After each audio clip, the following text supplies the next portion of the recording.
হঠাৎ শুনি আমার দিদা মারা গেছে আর সবাইকে যেতে হবে শ্মশানে। আমিও দেরি না করে ঝটাপট রেডি হয়ে চলে গেলাম শ্মশানে। আর ছোট বন্ধুরা, এই ভিডিওটা শুধুমাত্র এন্টারটেইনমেন্ট পারপাসের জন্য বানানো, তো প্লিজ ভিডিও দেখো, মজা নাও আর ভুলে যাও। আর প্লিজ বাচ্চারা এই ভিডিও থেকে দূরে থাকো।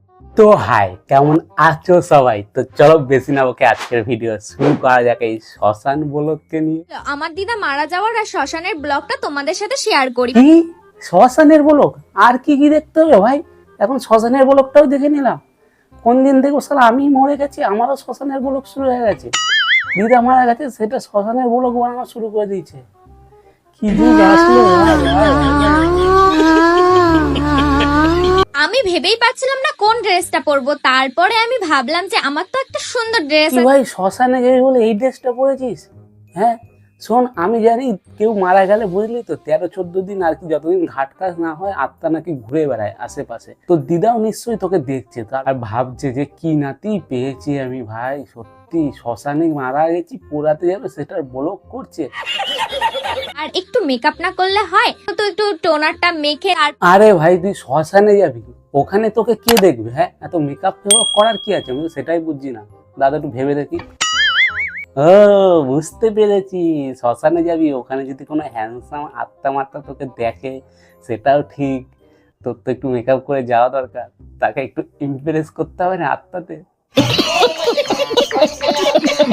আমি ভাবতেই পারিনি আমার দিদা আমাকে ছেড়ে চলে যাবে। আমার এইটা ভেবে খুবই খারাপ লাগছে। তোর দিদার আত্মা বুঝলি তো তোর আশেপাশেই ঘুরছে। তোর দিদাও ভাবছে যে শালা আমিও ভাবতে পারিনি আমাকে পোড়াতে গেলে আমার নাতনি এরকম মেকআপ করে যাবে, বুঝলি?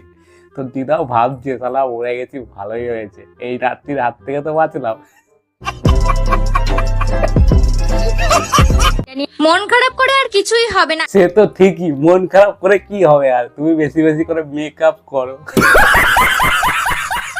আর এইদিকে আমি মেকআপ করতে করতে দেখো মেকআপটা কি হয়ে গেছে, কারণ আমার এত টেনশন, এত কষ্ট হচ্ছে। তোমার টেনশন কষ্ট হচ্ছে এটা ভাই বলতে পারলে তুমি মেকআপ করতে করতে? তোমার টেনশনে আছো তুমি, কষ্ট হচ্ছে তোমার? আমার তো থেকে কোনো দিক থেকে মনে হচ্ছে না যে তুমি টেনশন আছো বা তোমার কষ্ট হচ্ছে।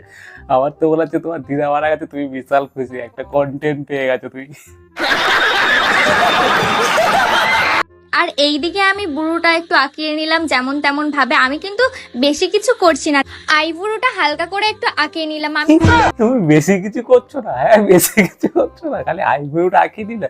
তাহলে এলিয়েন্সরাও যদি উপর দিয়ে তোমার এই ভিডিওটা দেখে না, ভাববে ভাই এটা কে ভাই। হ্যাঁ এটা তো ভাই সেই এলিয়েন্স ছাড়া যদি অন্য কিছু থাকে সেই রাজ্যের তুমি। কেননা আমাদের পৃথিবীতেও যে এরকম তার কাটা বিয়ে আছে, আমি সেটাই ভাবছি। কি এত মেকআপ করার পর বলছি আমি হালকা করে মেকআপ করে দিলাম। আমি কিন্তু সেই রকম কিছু সাজছি না, জাস্ট একটু চোখের উপর গ্লিটার দিয়েছি আর একটু হালকা করেই সাজছি সেই রকম। আর বলিস না বেশি কিছু সাজছি না, বুঝলি তো? আর বলিস না, তোর পিছনে তো ঠাকুমা দাঁড়িয়ে দাঁড়িয়ে দেখছে, বুঝলি তো? নাহলে দেখবি শ্মশানে পোড়ানোর আগে তোর ঠাকুমা তোর এই কথাবার্তা শুনে আবার জ্যান্ত হয়ে যাবে, বুঝলি? আর বলিস না ভাই। ওইদিকে আমি ভাবছিলাম দিদাকে না নিয়ে চলে যায়, কারণ আমার সাজতে সাজতেই তো অনেকক্ষণ লেগে যাচ্ছে। তাও আরে তুমি যেরকম ভাবছো যে দিদাকে না নিয়ে চলে যায়, সেরকম দিদার আত্মা ওখানে দাঁড়িয়ে দাঁড়িয়ে ভাবছে, বুঝলে তো? যে এর হাত থেকে বাঁচা, আমাকে তাড়াতাড়ি নিয়েছো, ওইখান থেকে আমাকে তাড়াতাড়ি নিয়েছো। তাও আমি একটু ভাবলাম যেমন তেমন করে যাই, ন্যাচারাল একদম সেরেছি। হ্যাঁ সে তো ঠিকই, এটা হচ্ছে তোমার ন্যাচারাল। এত পাউডার ঘষলে, এত কিছু ঘষলে, লিপস্টিক লাগাচ্ছ, এত জেলমেল লাগাচ্ছ, তাহলে যদি তুমি মেকআপ করো তাহলে তুমি কি হবে বলো তো? তুমি হবে একটা আস্ত পেতনি, বুঝলে তো? তাড়াতাড়ি করে বেশি করে মেকআপ করো, তাহলে তুমি পেতনি হতে পারবে। তখন কি করে বলো তো? তখন তোমার ঠাকুমার আত্মা তোমায় ডাকবে যে আয় তোকে একটু তেলিয়ে নি। তুই শালা মানুষ যখন ছিলিস আমার নামে এইসব বলেছিস। ফাইনালি আমি শ্মশানে চলে এলাম। আর সবার মাঝখানে ভিডিও করতে কেমন একটা লাগে বোঝোই তো তোমরা। হ্যাঁ সে তো ঠিকই। তোর ঠাকুমার সামনে তুই ভাই ভুলেও যাস না, নাহলে কেন না তোর ঠাকুমা জ্যান্ত হয়ে গেল, বুঝলি তো? তুই আশেপাশে দেখ যে কোনো হ্যান্ডসাম ছেলে ফেলে আছে নাকি, মানে আর কি ছেলে ফেলে আত্মা আছে নাকি, তাহলে কি হবে বলতো? তোকে একটু দেখবে, তোর মেকআপ করাটা সার্থক হবে, বুঝলি তো? আর আজকে বেশি কিছু বলবো না, যেহেতু মনটা খুব খারাপ আছে, আর কিছু বলতে পারছি না। তো চলো টাটা, বাই বাই।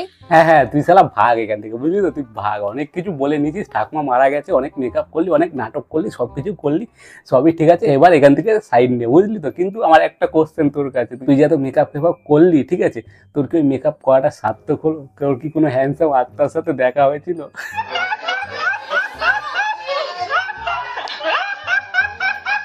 আর হ্যাঁ বন্ধুরা, আজকের মতন ভিডিওটা এ পর্যন্তই। তোমাদের ভিডিওটা কেমন লাগলো জানিও, আর প্লিজ ফেসবুকে দেখলে ফেসবুক পেজটাও ফলো করে দাও, ইউটিউবে দেখলে ইউটিউব চ্যানেলটা সাবস্ক্রাইব করে দাও। চলো বাই।